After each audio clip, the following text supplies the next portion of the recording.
అజిత్ పవార్ కు Modi cabinet shock ఇచ్చింది. అజిత్ పవార్ నేతృత్వంలోని ఎన్సీపీకి మోదీ కేబినెట్ లో చోటు దక్కలేదు. ఎన్డీఏ మిత్రపక్షంగా ఉన్న ఎన్సీపీకి లోక్సభ ఎన్నికల్లో కేవలం ఒకే సీట్లో గెలిచింది. ఆ పార్టీ తరపున సీనియర్ నేత ప్రఫుల్ పటేల్ గెలిచారు. అయితే ప్రఫుల్ పటేల్ కు మోదీ కేబినెట్ లో చోటు దక్కుతుందని అంతా భావించినప్పటికీ ఆయనకు బీజేపీ సహాయ మంత్రి పదవి మాత్రమే ఇచ్చేందుకు మొగ్గు చూపింది.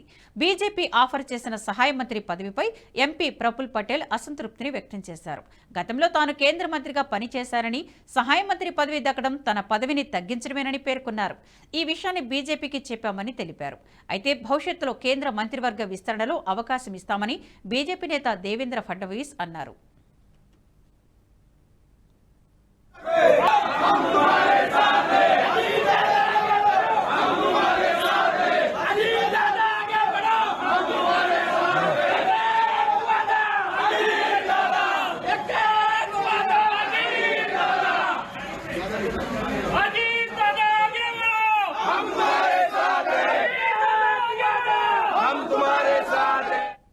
ఈ వీడియో మీకు నచ్చినట్టయితే లైక్ చేయండి, 10 మందికి షేర్ చేయండి. అలాగే కామెంట్ల రూపంలో మీ అభిప్రాయాలను మాతో పంచుకోండి. Nationalist hub group of channels ను సబ్స్క్రైబ్ చేసుకుని తెలుగునాట జాతీయవాద జర్నలిజాన్ని ప్రోత్సహించండి. ఈ వీడియో కింద ఉన్న బెల్ ఐకాన్ పై క్లిక్ చేయడం మర్చిపోవద్దు.